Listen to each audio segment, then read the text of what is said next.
Upon further review and a little film study, breaking down that 95-yard touchdown drive from last night, I think really showcases what the Saints offense in 2024 could potentially be. I'm Tim. Let's talk Saints. So, gonna break down all 16 plays of the drive last night. For the most part, I saw some. Once I was able to kind of break it down, I saw some things that are very encouraging that I didn't see against Arizona last week. Probably schemed a little more in. They did a lot of situational work during the week that the offense wasn't looking good doing, but maybe there was some scheming or just little tweaks they were making to kind of correct some stuff. So I found it encouraging. This drive, particularly once I went in and looked it up. I do not know how to pronounce the YouTube channel where I found this footage, but his highlights he kind of clipped together. Focus more around the offensive line and the line of scrimmage. So I don't have a whole lot of stuff of things going on downfield, but that really wasn't what I was focused on because I'm not worried a lot about the things going on downfield. I think our pass catchers are fine. I think what we're really looking at is what's going on in the line of scrimmage, our quarterback, our running backs, and kind of the interactions there. So that's primarily what I was focused on. And when I stumbled across, it's in Pandaria. I'm not really sure, but I'll keep it scrolling on the bottom of the screen. Make sure that channel gets credit for some pretty good footage here of what we're trying to do. Very first play, I mean, we're pinned back on a punt. One of the things we can say, we lost the punting battle all night last night, but they pinned us back inside the 5 or right at the 5. First play coming out, you're thinking typical Saints. We're going to run, try to get safe, get it out there, and then pick up that first down. Then we'll try to open up the offense. Nope, not what happened. Now I got Foster Moreau highlighted right here because, and this is something we're going to see a couple of times during this drive, where the tight end helps Trevor Penning or tries to help Trevor Penning. In one case, didn't work out as well. But two of them, and this is one of them, it worked out tremendously well. So keep your eye on Foster because he's the guy ultimately that catches the ball on this play.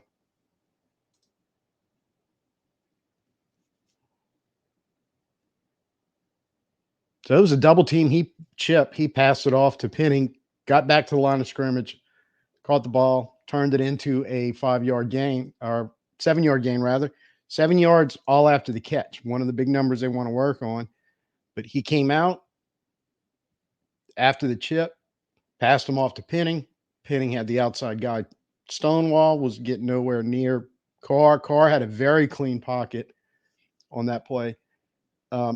The announcer did say they ran 2-man go routes on the outside, and then they had everybody kind of short, intermediate inside, the other 3 receivers, with Moreau kind of leaking out after they made sure to keep the pocket clean on that right-hand side.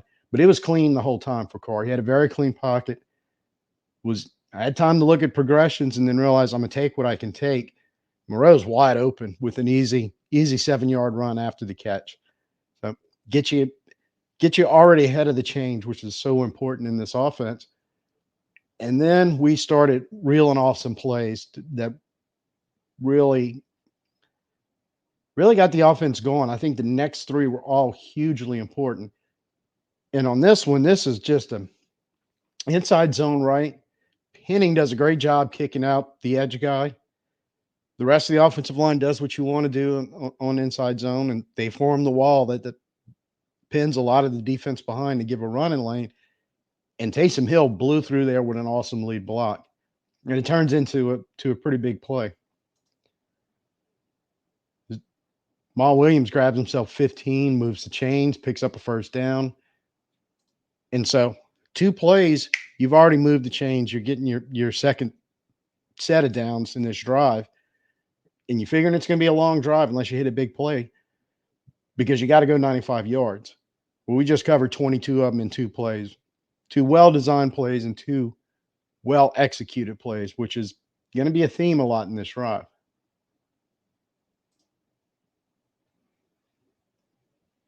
And then we're going to go a little wide zone left with Taysom, who gets a beautiful run and a beautiful block from Prentice, our fullback, our other fullback, when Taysom's not playing fullback. That was textbook.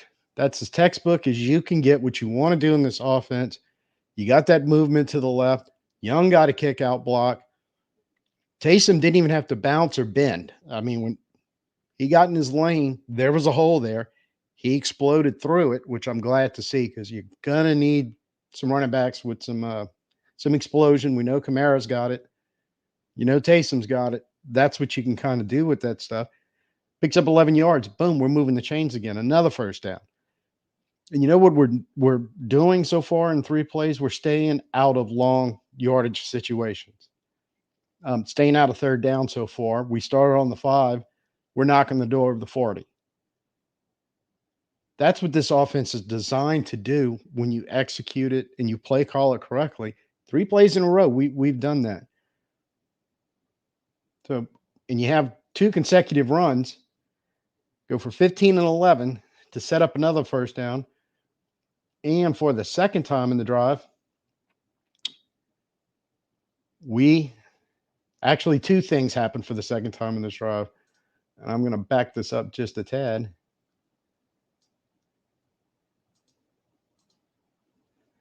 First thing is, once again, Penning is getting a little help from Moreau. Now, Ruiz and Moreau are actually locked up with the edge and interior defender on our right, the offensive right, defensive left. Penning's making sure, and I kind of like the way this is schemed out.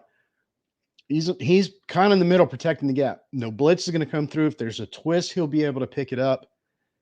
And he knows that Moreau is not going to be able to handle this edge forever. And Moreau's going to have to get out there, be the 5th man in the route, be one of the checkdowns if needed. Penning, and you can look right here on this, heads on a swivel. Ruiz has got his guy. He's fine. Nobody else is coming through there right now.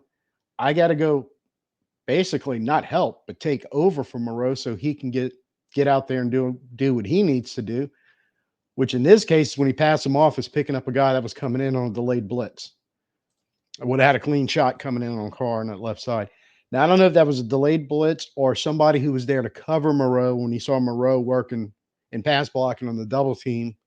Well, he's going to stand there and block. I'm going to go rush the passer. And it just so happened that as he was coming, whether it was delayed or whatever was going on there, Moreau was releasing to getting out in his check down route. It was the second time we threw the ball in first down. First play of the drive in this one. I think caught Frisco a little flat-footed both times because last year we never threw the ball in first down. And if we did, it was some cheeky deep shot that never worked. But it's efficient movement of the chains. And you get the biggest play of the drive. It was 19, 20-yard gain pass play to Olave. On a beautiful route, he had his defender beat. The coverage wasn't bad, but he had the step or 2 on him. Carr gets the ball a little behind him, but if he was able to lead him there, would have had significant yak after the catch too, because he had some room to run. And we'll talk about Carr at the end of everything after we watch Taysom score the touchdown. But for right now, it is efficient. You move this ball off the 5. You're across midfield right now. And we're getting a look at a motion now all of a sudden showing up in this, which you did not see a lot of with the first team last week in Arizona. Really hadn't seen much of it, teeny smidgen of it kind of so far in the 2 drives previously. But sudden you got a little motion going across the field. And that motion is Taysom, who's going to set up for that tight end spot right next to Penning here. Kind of where Moreau's been. And what we're going to do there is we run a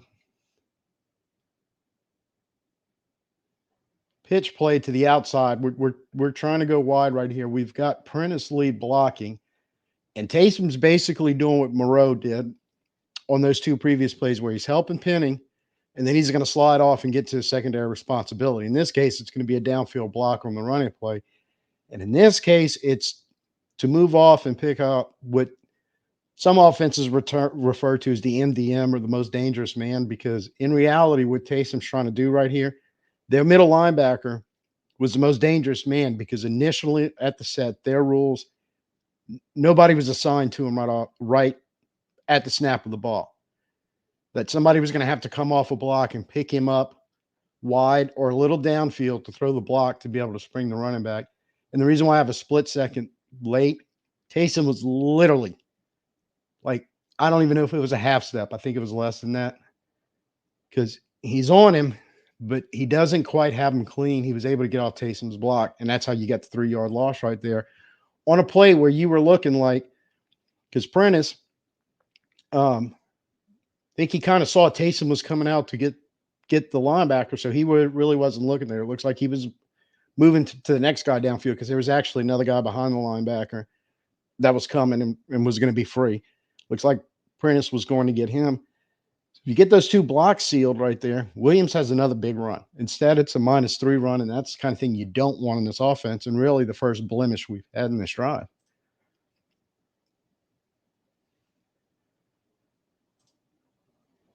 Going to run motion again on 2nd and 13 across the formation. Now, this time it's Wilson. It's not pre-snap. It's at the snap, basically, where now the defense kind of has to pay attention to him, because it could be some type of jet sweep or shovel pass, or the ball could still wind up to the running back, or it could be a play action and throw the ball downfield. And what ends up happening here, it is an inside zone run, and they got a defensive lineman that's able to get through there and make a good play, but we still gained 3 yards. Not quite the 4 we want, but we did get the negative yardage from the play before back. So not quite ahead of the chains, but you're not as bad as you would have been if you don't gain anything right there, and suddenly you're in a 3rd and very long and not a place where you want to be. You move into the a 3rd and 10 situation here, so you're still not really where you want to be, but now you're going pass pro all the way. There's not a lot of trickeration you can do right here. Defense knows what's happening, so their linemen are pinning it back, and they're probably going to place some type of coverage, knowing that the Saints' offensive line has been struggling. See if we can beat with 4 or maybe 5 at the most, but likely 4 is what you're thinking. So they move a man across the formation in motion. Right off the bat, it's a short drop, so we're not really looking to pump the ball deep downfield. Carr is already in a position ready to throw it with a clean pocket. He has a chance to get rid of the ball. He's not getting over, or offensive line isn't getting over well, moving him off his spot or anything. But it's right here, you're starting to see where pocket's starting to get a little dirty after starting fairly clean for him, and he's gonna have to do something quick, which he does. A little bit off a back foot throw, but he kind of needed to give himself a little space to get rid of the ball. Still a good throw, gets it on Wilson, who makes the catch, protects the ball once he catches it, and you picked up 5 yards. You got half of it back. You put yourself in a position where you got a shorter field goal, had that been the route they wanted to go. Or if you want to go for it on 4th down, well, it's 4th and 5 now, and a lot more manageable than what could have happened with an incompletion and a sack. You're definitely punting the ball. So, and the 4th down play is a staple, I think, of a lot of what you see in these zone schemes, these West Coast schemes. And Saints fans ought to remember this vividly for the ass kicking we took in Los Angeles last year when Sean McVay and the Rams used motion to a 3-receiver set to spring Puka Nacua wide open all game long, to the point that he just totally, wherever he wanted to run, he was basically doing it by himself, uncovered, catching the ball, and it just killed us. Here's a little example of us doing it, something we never did last year. You're seeing it this year. You're seeing it with Bub Means, who's running with the ones, sending motion across the field. And basically what that allows to happen, he gets to that trip set. He gets a great release. He runs a pretty good route. He's right at the sticks. He gets a good ball from Carr. So he's able to make sure he picks up the first down. It looked kind of easy pitch and catch, didn't it? Doesn't it remind you of what the Rams were doing to us last year? It's nice to see we can do it to somebody else too. Big fourth down conversion right there. So you keep the chains moving, and now everything's even. First and 10 again. New series of down. And this is a great play in a wide zone left with Jamal Williams, who goes over 10, picks up another first down for you. Landon Young and Taysom Hill did a great job getting out there. Young kicking out the edge guy, Young kicking out the edge guy, Hill getting downfield and doing what you need to do. Start and get bodies on bodies downfield and keep giving those runners space. Williams has always been more of an inside zone runner. He's shown he can do a little bit. He had one good outside zone run last week. He had a couple so far here. I don't know how explosive he is compared to, I don't think quite anywhere in the neighborhood of Kamara or Taysom Hill, obviously, but I don't know where he compares with the other running backs. But it shows that even though he's not in their league, he can still move the ball 10 yards when you design the play call and execute it correctly. That's the kind of stuff that can happen. Kamara Hill might turn that same running play into 20 plus, or who knows, especially Hill getting going downfield and running over a safety. Who knows how far he can take it. But for right now, with what we got to work with and what we're trying to establish, I'm going to take a 10-yard run from Jamal Williams or Mims or whoever's back there every single time. We'll be good with that kind of production. Now, this one is kind of curious because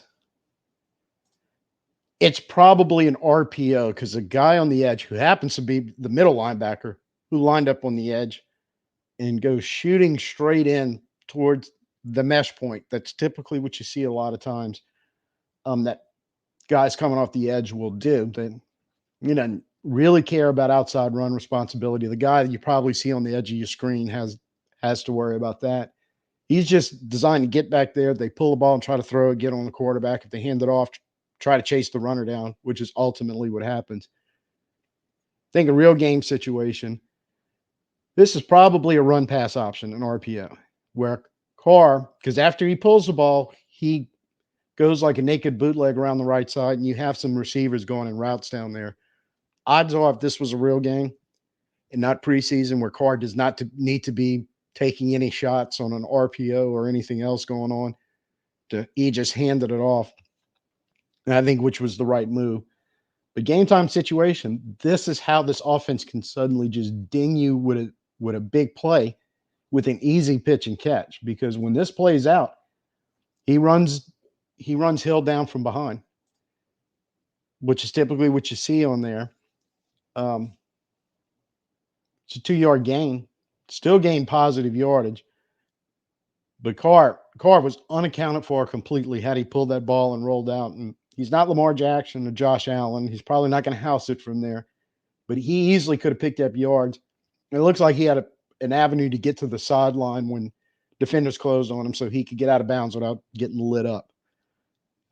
Well-designed play and a good play call in that situation. It would have worked, had we RPO'd it and rolled out with it, which I'm 99.9% sure that was actually what that play was designed to do.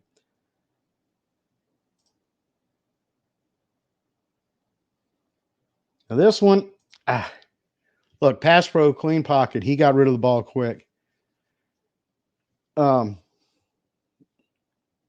Second and 8 after that 2-yard run, or they had on the screen as 3rd and 7, whatever, or 2nd and 7, whatever it was, 2 or 3-yard gain.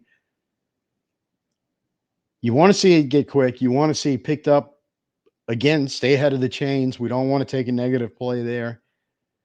But man, that was Carr Olave came up clutch there because Carr hit him with a pass on the numbers, and Olave secured it, knowing he was about to get lit up. And he got lit up by basically 2 guys, held on to the ball, moved the yardage forward a little bit.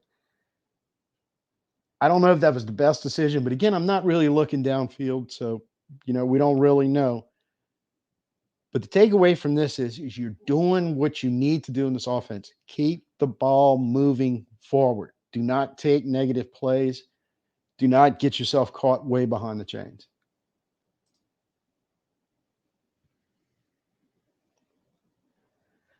So you had a 3rd and 4, and I love this play call. I think one of the ways you help your offensive line out a lot is you set the tone as early as you can in the season. 3rd and 5 or less does not mean a passing down for our offense. Because we feel like we can run for 4 or 5 no matter what the down is, whenever we need to move the chains. And that's what they did here. And on this play, I love the design of it. Olave is going on a jet sweep fake. And he is hitting the mesh point right there. So linebackers are freezing because they have to wait and see, is this ball going to wind up on Olave in some type of jet sweep? Or is it something that's coming to the play side?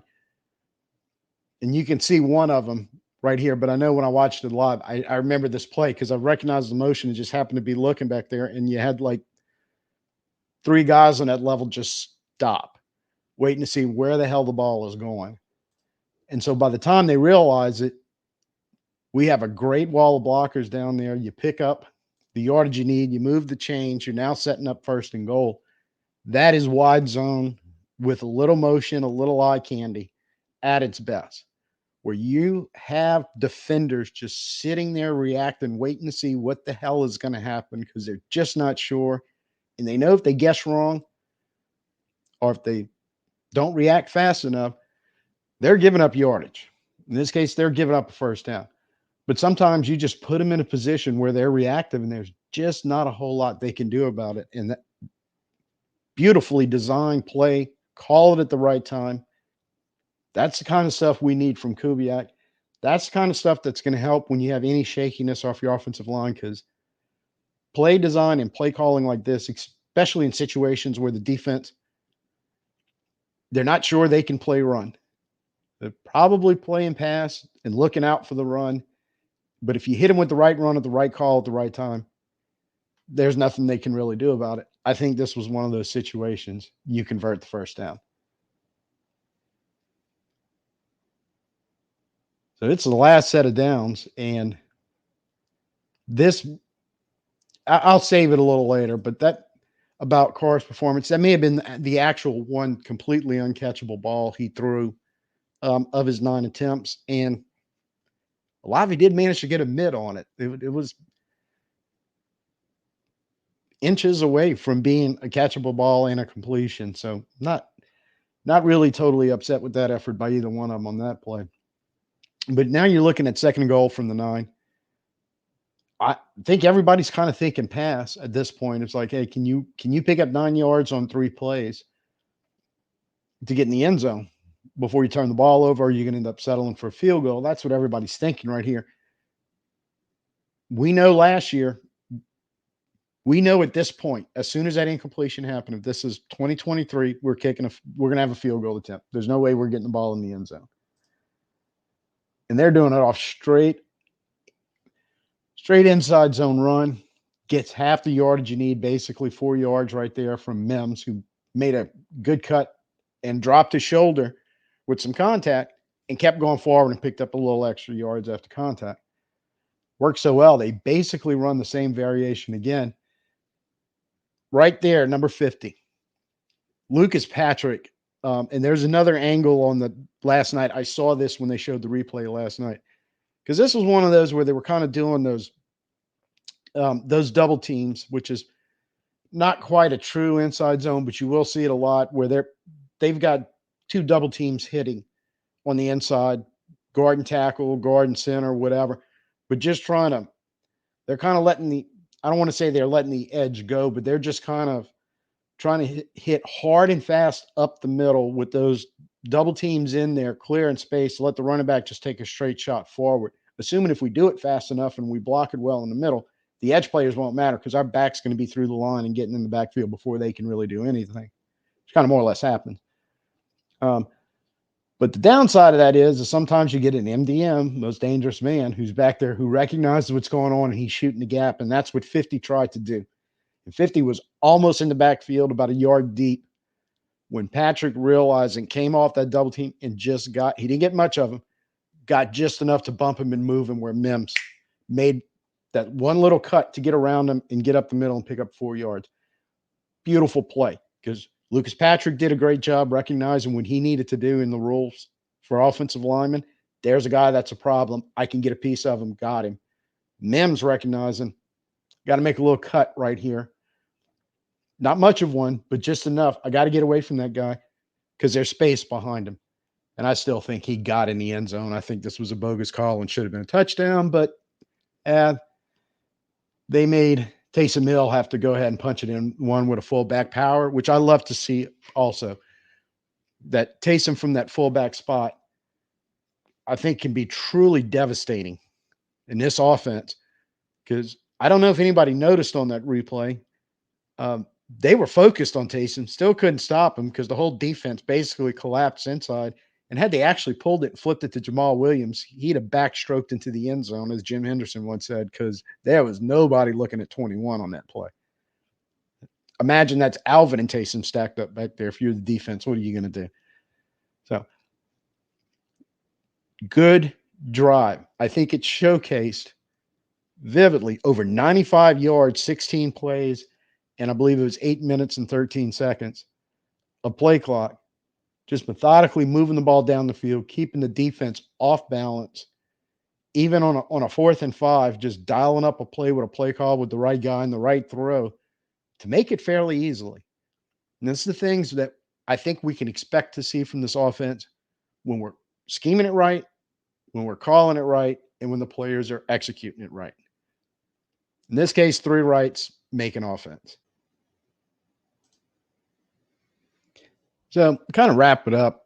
I think there was a couple more points need to talk about. One being Klint Kubiak doing his job as OC, and the other one about how Derek Carr basically played in his time in the game last night, because that was his last series. And sometimes how tough it is to grade a quarterback. But starting off with Klint Kubiak, 16 plays, 95 yards, 8 minutes, 17 seconds. I think I just called it 13 seconds, but whatever. 6 pass plays, 10 running plays. That's what we're going to be looking at, Saints fans. I think is it's going to be kind of balanced, but it's going to favor running plays a little more than it's favoring pass plays if it's working right. And when it's working really right, like you saw in the 4th play, all of a sudden you can hit a big play to Olave because you threw the ball on 1st down to start the drive, backed up in your own end zone. You hit 2 really good, crisp running plays for 1st down. Now you can throw it on 1st down and try to take a chunk play, and they got one. And that's really the biggest thing is you had 6 pass attempts, 2 of them on 1st downs within the first 4 plays. Kind of set the tone for everything that was going on. One of the ways you get that defense off balance going, hey, this is the Saints. They always run it up the gut on 1st down. Not in this version of the Saints offense. And then 1 pass in each of the remaining, 1 on 2nd down, 1 on 3rd, 1 on 4th. It's kind of where you sitting in all this, plus the incompletion. But look, kind of what you need. You need to be that. I will call it balanced, even though it's 6 passes versus 10 runs, balanced enough, and you're going to run a little more than you throw it. But what really makes it balanced is the fact that we'll throw it on any down and we'll run it on any down as long as the situation, the chains are right. Running game, 10 total attempts, right? 53 yards rushing, 5.3 average. Perfect. This offense wants positive yards. Check. Running game last week, we came in a little under 4, but everything was for the most part positive. Well, 5.3 beats 4 because that's the 2 rules in the running game: gain positive yardage and then gain 4 positive yards or more. 5.3 on the average. You had 3 runs of 10 yards or more. That's not bad. 30 runs are going for a 1st down. Now 3 runs of less than 4 yards, and I'm not counting the 1 yard TD plunge because that was only 1 yard possible, and you got it to score. And of those three less than four, two of them kind of canceled each other out because you had the back-to-back runs where their linebacker shot in, made a great play, and Taysom would just this far away from getting a clean block on him and possibly turn it into a big game. Sets up -3, but we get three back on the very next play. So it kind of washes. Um, and in that sequence, the first one was the one play we took negative yards on the whole drive, one running play. So I think that's a great job of scheming, execution, and play calling. The three things, the three rights we need to keep getting right. Where if you have some blemish or you have some guys out where you're relying on other players, you can do some stuff, still make your offense viable. You know, it's not like where we were sitting the last, I don't know, maybe even 3 or 4 years. You lose the wrong guy, and all of a sudden you're going, we don't have an offense anymore. To a certain extent, that's still true. But this offense, which you saw on that drive, now it did not happen all night, and it needs to happen majority of the time, obviously. But you saw a glimpse of the possibilities of what it can do. Benning was clean. Just a little help from Moreau on a couple plays and one from Taysom Hill. All of a sudden, you're not worried about him because we didn't really talk about him later on in the drive after they kind of got jump started with the tight end help. He was handling his own. He was fine. So it all plays and rolls together. And the last note on Derek Carr is why I don't like grading players, because really that incompletion to Olave on the last drive where, he got a mid on it, but couldn't quite pull it in. Probably the one truly uncatchable ball in the of Carr's 9 attempts. He had another incompletion to Olave earlier, first or second drive. I don't remember exactly which one it was, which was a BS. That should have been another call overturned on replay because clearly Olave's right foot toe, before it went out of bounds, kicked the rubber up from the turf. So I don't know how that happens unless you actually drag the toe. Should have been a catch, but there you go. I think the only, and this is why it's a little tougher to grade. Jason and I talked about this last night post game. In fact, you had some balls kind of off target or a split second late or just a little behind, like on the 19-yarder to Olave, where you lost a chance for some yak. But at the same time, he was never put the ball in jeopardy. He never put himself in jeopardy or the drive in jeopardy by taking negative plays, a sack, anything like that. They were all basically catchable balls, and they were all basically caught, except for the last one, and that was nearly a catch. So, I mean, in my mind, he was 8 of 9 for a little extra yards, whatever he got robbed when they upheld the incompletion on Olave on his first incompletion. So that's all stuff you can live with if you can get it throughout the game, right? You can be that efficient. You can average 5.3 a run. You can just keep throwing the ball to guys that are going to catch it and moving chain down the field. You don't take any sacks. You don't take any real pressures. It was, like we said, a couple pockets were a little dirty, but nothing he didn't handle, which is good. Was able to get rid of the ball. The ball was caught when it got to receivers. And a couple of chances when Moreau and Means especially had a chance to get a little extra yards. Moreau got 7. Means got a step or two up the sideline. And really and truly at 4th and 5, his biggest responsibility is catching to make sure you gain 5. We'll worry about the rest of it later, but you got to get across, got to convert right here. So I'll take clean and efficient right now. I think the ball's being a little late, a little behind, just maybe a timing issue. The running game last week, we talked about, they seem to have a little timing issue and be off a little bit. Got that cleaned up. The passing game definitely looked better than it did last week with the Carr and the ones. So we may be real close to having that all the way dialed in, where by the time we roll out week 1 on that same first down throw, when we caught him napping, expecting a run, and you got Olave popping across the middle of the field, boom, you put a ball in front of him that he catches. He's able to turn upfield. Now you're really creating the terror on the defense that this offense can create. So consistency, yes. Play calling and scheme, got to be dialed in. Got to keep guys on the field. And in some cases, get some guys back. Because what could that drive have looked like with Kamara and Shaheed on the field? I'll leave you with that thought. So Give me a thumbs up if you think Kamara and Shaheed on that drive.